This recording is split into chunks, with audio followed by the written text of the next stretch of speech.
Okay. All right, so let's just recap. We haven't met in a while. So we're going to start off from paragraph number 11 in chapter 3, in section 1.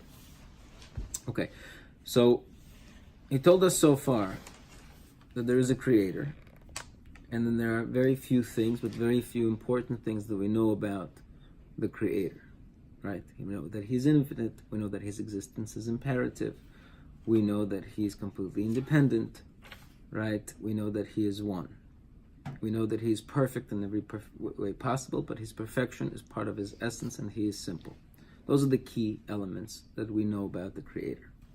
Okay? Now we also know that the Creator, out of his complete goodness, decided to bestow good onto a recipient. Okay? And then he decided that he wants to give that recipient the most absolute good that's possible, the perfect good that could exist, and that is the ability to let this recipient, as an independent entity, to reattach itself to the Creator himself and achieve that perfection and experience perfection, and so bask in this glory of perfect delight. Okay?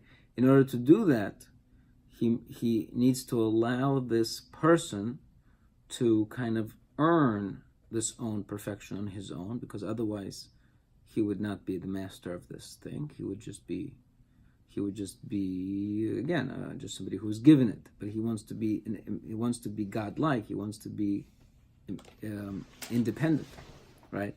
And so he creates this playground, let's call it, creates this playground, this world where there exists elements of perfection and elements of imperfection, elements that bring a person closer to God, right? And elements that take a person away from God. And a person, out of his freedom of choice, has to select, has to grow, and has to move up this ladder towards godliness and towards perfection, and avoid falling down the ladder towards imperfection and towards let's call it ugliness, right? And so good midos, mitzvahs, spiritual things, those are elements of perfection, and the opposite is the opposite. Okay? Then he told us, and so the person is created with Yetzer Tov and Yetzer Hara. People, right, keep a balance to make this freedom of choice to choose one to perfection over imperfection. The problem is that comes the first man, and he messes this whole thing up. Right? He messes this whole thing up. And now the elements of perfection decrease and the elements of imperfection increase. And so now there is a gzeira that this creation called Adam, this creation called mankind, needs to go through a whole process of restoration to its previous state, and then earn his reward. And so HaShem makes decrees that this being, which was a being that was made from two parts, a spiritual part called the neshama and the physical part called the guf, is going to need to separate in order to finally, in the future, and the world going to have to be rebuilt. And that's olam haba. That's the only time for this ultimate reward of perfection can only be achieved in olam haba, when the world is rebuilt, the neshama is cleansed, the body is cleansed, and the neshama re-enters the body with this new thing. Good? Right? That's what we learned so far. The only thing that we learned also is that, but meanwhile,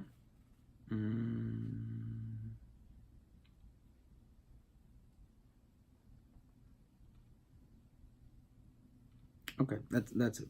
Okay, so now we can continue. V'amnam. So let's see. So this is letter number 11, paragraph 11. V'amnam, however, b'yois shenigzera hamisa al ha'odam. Now that there was a decree of death upon man, u'kamosh zacharna, as we've mentioned, v'nimtza, and so it is, we find sha'amurkav hazeh, that this murkav, this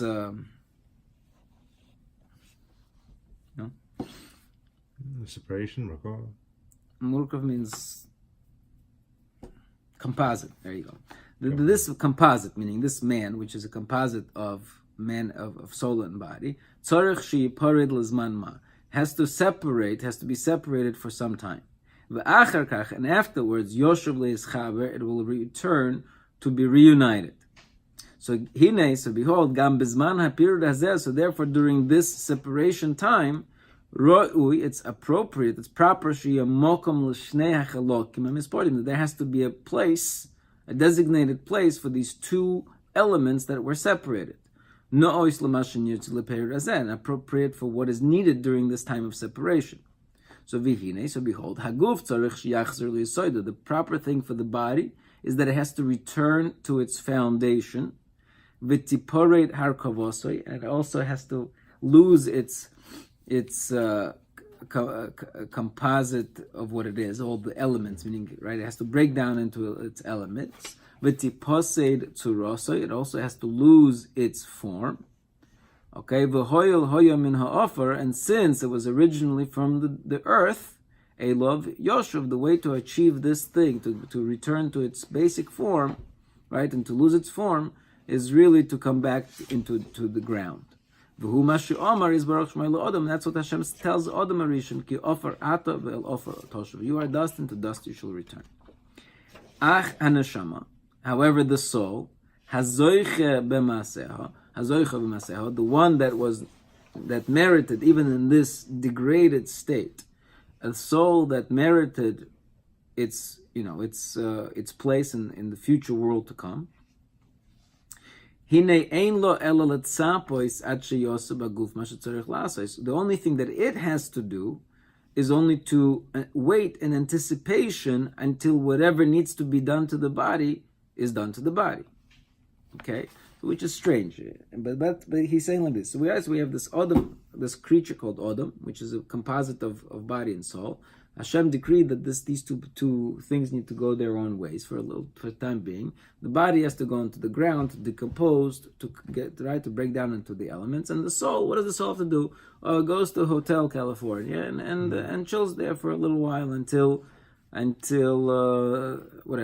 time for reunification comes back. Right? Now, if you would have asked me, I would have said that the soul also has to go through its own cleansing process called Gehenna, and all of these things that happen to the soul. No, it doesn't say that. It just says the only thing that the soul has to do. It does say that the soul is the one that was zoiche b'maseha, that merited through its deeds during the time that it was living here, has to just go in and relax. Okay, so let's continue. Mm-hmm. He says, it only has to do is just wait in anticipation. What is it waiting for? Until the body undergoes all of the things that the body has to undergo. The hainu, which is what? Ha'atacha, kind of the melting down, v'hefsed b'rishoina, and the loss of its form in the beginning. V'heshar be'ofer kol zman shetzorech, and also to remain in the ground whatever time that is necessary. And then the rebuilding process anew afterwards. And then the soul can return to enter it. Okay? So the only thing the soul has to do is just wait it out for the body to do its thing. So therefore, however, so it needs some place to do this, some place to relax and chill, right? So therefore, for this purpose was created the world of souls. Okay? So there's a separate world called the world of souls, where the neshamas go after death to wait for world to come. Right? So Olam HaNeshamas is this temporary hotel, parking lot until Olam Haba. Sheboy tikanasna haneshamas, for their souls enter into this world. Hazakos, the pure ones, acharei tzeison min haguf, after they exit the body, v'tishkoi nashom, and they reside there, b'mkoim menucha, in a place of rest.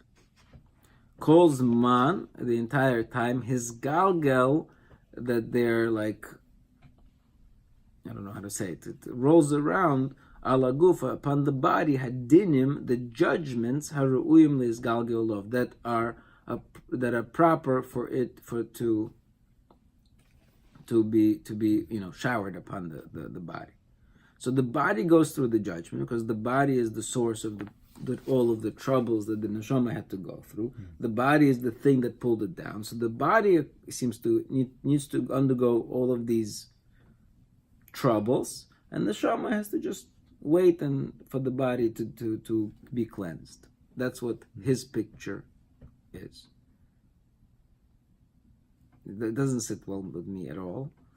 The whole concept of Yehenim and the cleansing that we're used to, the whole system is kind of broken. So I would have, neshama, I would have said neshama also. You may be right that the body pulled it down, but once the body pulled it down, the neshama has got some damage. So that damage needs to be cleansed. So maybe that's all Olam and Neshamas. But he doesn't say that. He says all neshamas, the neshama is just chilling. So I'm not sure. I don't know what to answer to this question. So I would say two things. I would say maybe three things. Either he's just not talking about it, meaning oilam and neshamas is after the cleansing, because he says that the souls that go into oilam and neshamas is the pure ones. Okay, right? Neshamas has zakos, the cleansed ones already. So meaning maybe there is this time period that he's just not discussing yet. There's a cleansing time period, wherever the 11 months are that we say Kaddish for. That's the cleansing time period, and that's before the oilam hanashamis. Okay, and he's just not addressing all of the technical logistics that are involved. Option number one. Option number two is that there are different parts of the soul. The soul that he is talking about is the part of the soul that doesn't get damaged through the process. The part of the soul that does get damaged is maybe there with the body undergoing its cleansing process. That's another option that I have. What's the third option? The third option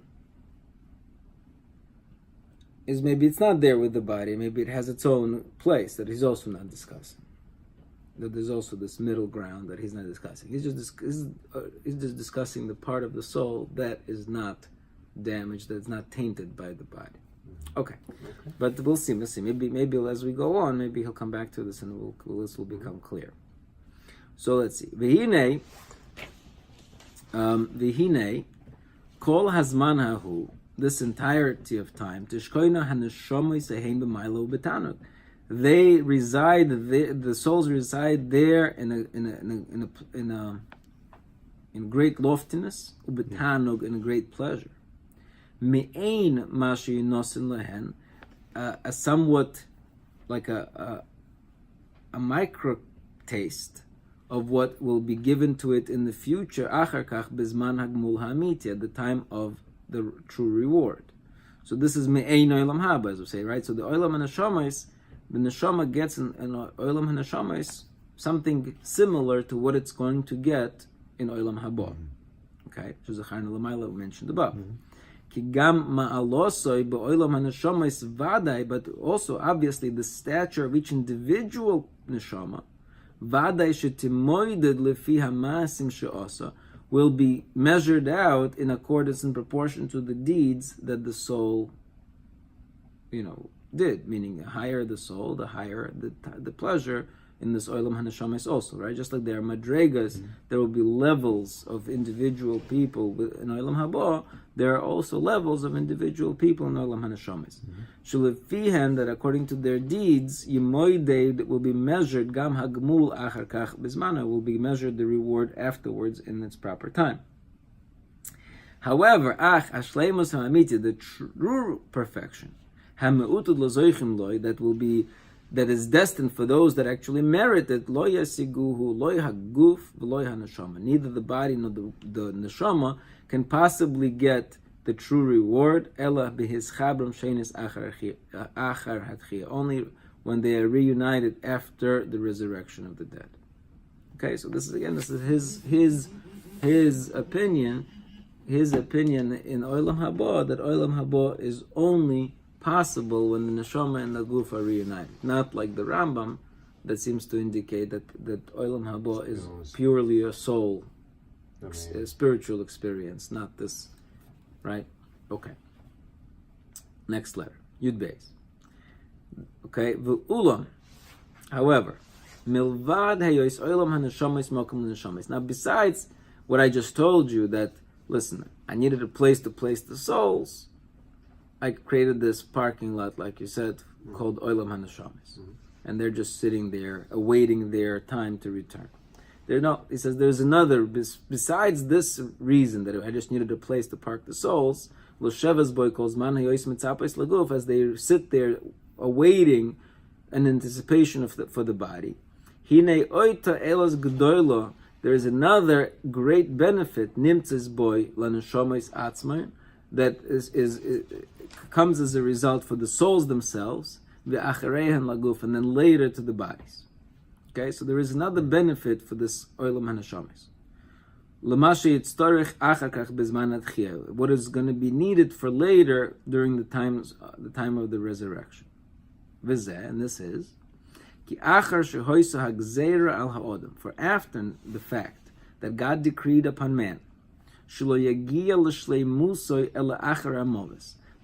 that man cannot achieve this godly perfection until after death and resurrection. Right? So even though on one hand we're growing, we're constantly pursuing these elements of perfection, right? But we're not really getting there. Right? Because that perfection is no longer possible until resurrection. Until death and resurrection, which is destruction, death, destruction, and resurrection, right? So afalpi, so therefore, even though shekvar niruloi mitzad masav adenachai, this person is a pure tzaddik and he is already worthy of this perfection while he is still alive. Kizulas zelo hayamagiel ma'olam, because if he wouldn't be worthy, right, he would never get that perfection anyways, right? Meaning it must be the case that he's worthy of this perfection right now, because if he's not worthy of this perfection right now, he's certainly not going to get it later, right? He's only getting it later because he earned it right now, because this is the world of earning. This is the world of working, right? So even though we know that he's worthy of this perfection, because that's the only way he's ever going to get it, mitzad ma'asav adenachai, from the perspective of his actions while he's alive, right? But he's not going to get it because he can't get it, because God decreed that you cannot get it until after death, right? Because if not for that, meaning if not for the fact that he must have earned it, he would never have earned it. Because the only time to actually acquire this perfection is only in this world, before one dies. So oid nimshach min hagzeira azoi, so then comes out as a result of this gzeira that perfection is impossible until death. Shehaneshama, that the soul calls zman heyoisa beguf boilam hazeh, that the soul, the entire time that it's kind of imprisoned in this body in this world, shehara dovuk boy, that evil is attached to it. And as it's huffing and puffing towards perfection, it can never, in any way, shape, or form, detach itself from the darkness that is attached to it. So tiyagam hi chashucha ve'amuma. So the soul right now is dark and dull. Okay? Ve'afal pi shall yedei hamasim hatoivim, even though through all the good deeds shehodam oisa that the person was doing, koina hi be'atzma, that the soul was acquired for itself shleimus v'yikar, perfection and excellence. But lo yuchal adover ligolis, this thing is impossible to be revealed, is not fully expressed, right? V'lo yisucha lihizdaher, and so the soul cannot shine bezoihar, in the shine shehoya roy lo lihizdaher, that was appropriate for it to shine. So the soul is getting this perfection, and each element of perfection is supposed to be that light that makes the soul explode in this nuclear explosion of light. but it can't do it because that's part of the decree. Part of the decree of this, that you cannot achieve perfection until death, is that even when you're alive, your perfection is compressed. Okay? Because of the body's presence. Right. Right? I'm sorry, I should have read that together. They can't shine the full bright light in accordance with the excellence that it really supposed to have achieved. Ela hakol nishar kovush beatzmuso. Everything remains imprisoned in itself ad hazman sheyinosin lehigolos, until the time that all of this will be revealed. Right? V'ulam, however, ein ha'akova mitzido klal. The prevention of this expression, of this light, is not from the perspective of the soul at all. Ki im mitzad haguf, but it's only from the presence of the body. K'moish zacharnu, v'hu atzmai mafsid b'zen, the body itself is losing from this. Why? Shlo yikabel kol oiso azman hazikuch shoyoroi shikabel, because it cannot accept the purification that it could have attained if it would be just possible for the soul to purify the body with the perfection and the soul is earning. Right? So right now we're learning. We could have been right now, right? We're doing spiritual things. Right now our bodies could have been buzzing from this transformation process, from this metamorphosis that could have been taking place by the soul enlightening our body and transforming it into something higher. Okay. Amnam gam hi mafsedas, but as a result, the soul also loses. She kvusha be'atzma, because it is imprisoned in solitary. Ve'ena yecholu lefashet zuhareha, and it's not able to expand its brilliance. Ve'oid, and furthermore, she'ena po'elas ha'pu'ula ha'ro'uya lo she'hiziku chaguf. It is prevented from doing its essential function, which is the purification of the body. Meaning, part of this perfection process that God inputted into the world is that when you enlighten something that's dark, you're doing a divine action. When you bring light into a place that's dark, or when you elevate something that's physical to a spiritual, it's really 90% of our avodah is taking something physical and elevating into something spiritual, right? That's really what the essence of the soul is. The essence of the soul is to elevate the body into something spiritual. And so by the fact that the soul is now incapable of doing that, it's like its essential function is removed. Okay? And so the soul feels like it's not just incomplete, but incapacitated. It's disabled. Right. Okay. If we will be able to do this function, it itself would achieve great perfection, mitzad mahus ha'pu'ula atzma, from the very essence of this action of perfecting the body. Sharei pu'ulas hashleimus hi, because that is an act of perfection. Heyois meitiv umashlim l'zudosa, when you do benefit and you perfect somebody else, right? So meaning the whole picture is that just like God says, listen, I'm going to create this creature, right, this creation, upon whom I'm going to allow the ability to perfect himself, and by allowing that creation to perfect itself, he's going to be elevated and he's going to be able to attach itself to me. So the soul is kind of the God for the body, so to speak. It's doing that perfection. I'm going to give you this perfection by perfecting you, and therefore I'm going to achieve perfection because I'm going to be the God of this. I'm copying this godliness, this act of godliness of perfecting the imperfect, right? So look at this chain reaction, and I'm now prevented from doing this because that's the decree, and so I can't do this. Okay, then furthermore, furthermore, this is an action that is perfectly fit for it according to her nature and her her nature, whatever her, I don't know how to say this. Tiva v'chuka is the same. It's a synonymous words. Okay, shalakach noitzer, for this is what it was created for. V'kol nivra mishtalim, every creation is perfected. Kishepoil mashchok klei boiris baruch shmalei sheifal. When every creation is perfected when it actually does what it was designed to do. That's another element of perfection. To do what you were designed to do, that's also an element of perfection.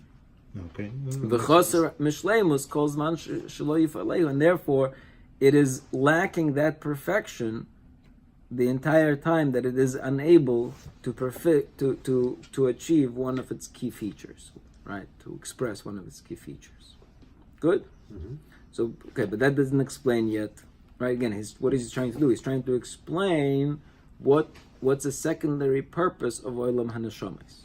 He didn't tell us. He just told us what's missing from the soul-body relationship right now in its present state. So now he's going to explain the original thing. Once the soul actually leaves the body, and it goes to this soul world, to the world of souls, over there it has no limitation, and finally it completely expands itself. And it brightens up in all of its brightness, right? Whatever it was able to earn during its lifetime in this physical world. And whatever it is able to obtain there the entire time that it's there in Olam HaNeshamas, right? So Olam HaNeshamas, the soul finally opens up, shines, and all right, it's free of this disability. Mischazekes, and it strengthens whatever it was weakened when it was in the body.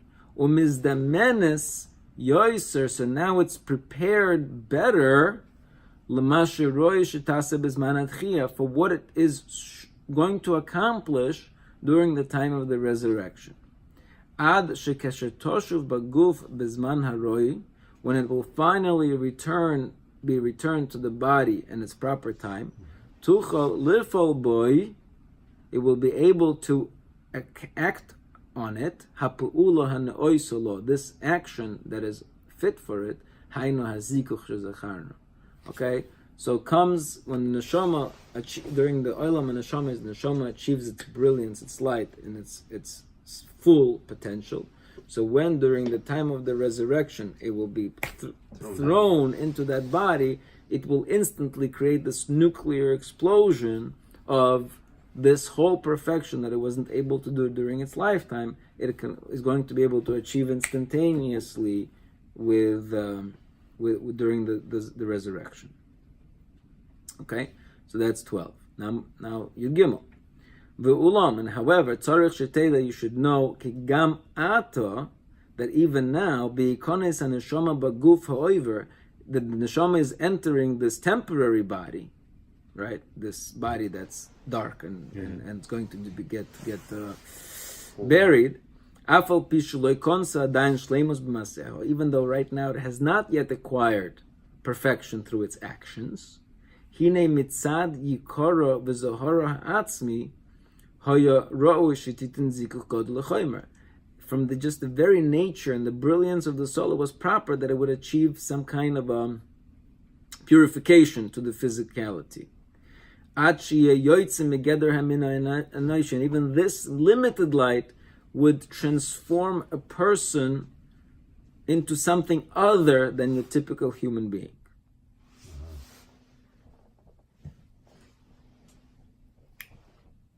Again, however,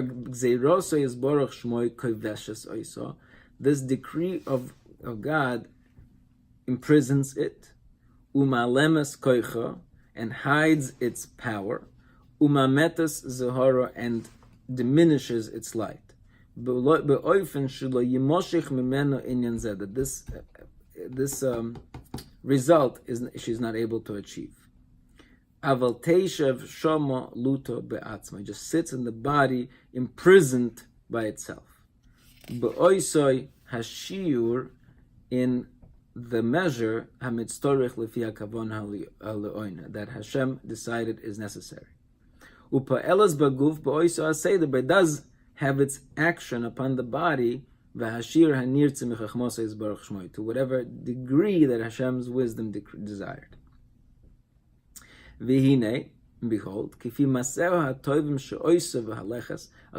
accordance to the good deeds that it continues to do, it should have expanded and enlightened. And then the perfection to the body would have been achieved. But with that, until what we said above, this is not possible without entering the Olam HaNeshamas. I'm not quite sure what he's achieving in this paragraph. A lot of illustrations.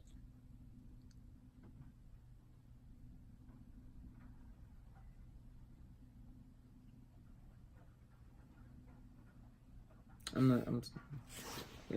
not sure what he added. He told us already that the soul is not able to purify the body. There seems to be a repetition.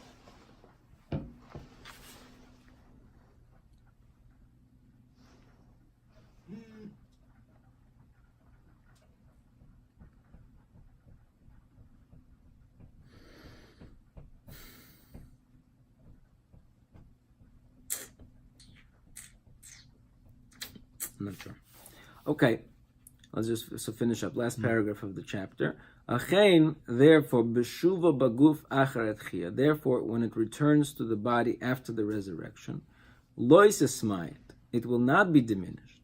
V'lois esalim, and it will not be hidden. Elatikones, rather it will enter b'chol zehareho, in all of its brilliance, uv'chol koicho, in all of its power. V'oz miyad. Then it will instantly purify the body. Hahu, that body, zikuch godol, a great purification. V'lo yitztarech lo hagidol me'at me'at, and it will not need to be growing up little by little. Shetzorich ato liyilodim, that we need now for children, right? Meaning, in a certain sense, what he's saying is that when a child is born today, right, neshama enters the child. But there's very little neshama of the child in the child. As the child grows up and learns and becomes better and becomes midas and becomes be able to talk and be able to learn and able to be intelligent, that's part of the neshama purification process that's taking place to the body. And it's a very gradual process, right? It doesn't happen overnight. It's a gradual process. The child has to grow up. But elam miyad, but when it comes to the resurrection, it will be immediately b'she'osoi toyer boy. He will instantly be enlightened. Umiyad tizakecho zikukodul. Instantly, it will be purified, a great purification. V'amnam lo yimna zeh sheyilaguf al neshama yachad iluim acher iluim. I'm not saying that later there will not going to be additional growth. There's still going to be a continuous growth as well. However, the main idea is that there is going to be this instant kind of nuclear explosion when the neshama enters the body. Then he will achieve this excellence and elevation. And the body will instantly receive this first layer of purification. And with that first layer, he will be so much greater than anything that he could have possibly achieved during his first life. And this, again, purification will be in proportion to the good deeds that he did during his lifetime. And he will be placed on the level that that is proper to be, amongst those that were worthy to achieve perfection. But then afterwards, and both the body and the soul will achieve additional elevations, that will be appropriate for that person on that level. right? So there's this initial nuclear explosion that transforms the body into something else. And then there's a gradual growth process, infinite growth process of constantly going from one level to the next. Okay, so that's the end of chapter 3. What does it tell us? Time for us? Time? Still pretty early, but I think okay. Let's just get our whet our appetite. Yes. So Perek Revi'ah, the 4th chapter, where he's going to go into greater detail on all of this. So the chapter is titled "B'matzovei shel ha'odam ba'olam hazeh," the state of the human being in this world, v'adrochim shelefonov, and the ways before him, b'derech prat, now in more detailed way. Okay, so let's see. Aleph. B'matzovei shel ha'odam ba'olam hazeh, the state of person in this world, yibochanu shnei inyon. There are 2 aspects, 2 categories. I'm not sure. Tchunas atzmai shel ha'odam. There is the nature, the essential nature of man himself, b'chalokov, in all of his parts, v'arkavosom, and all of their interrelations, v'amokam asher hu musam boy, and then there is also the place in which he is located, b'chol mashem islav, in whatever that is associated with it.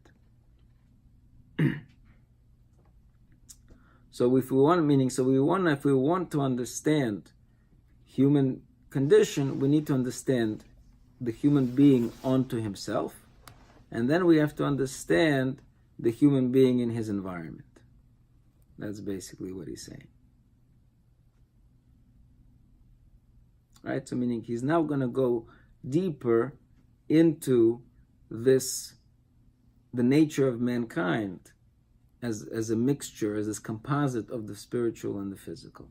Now he's gonna get into greater detail of what this being is.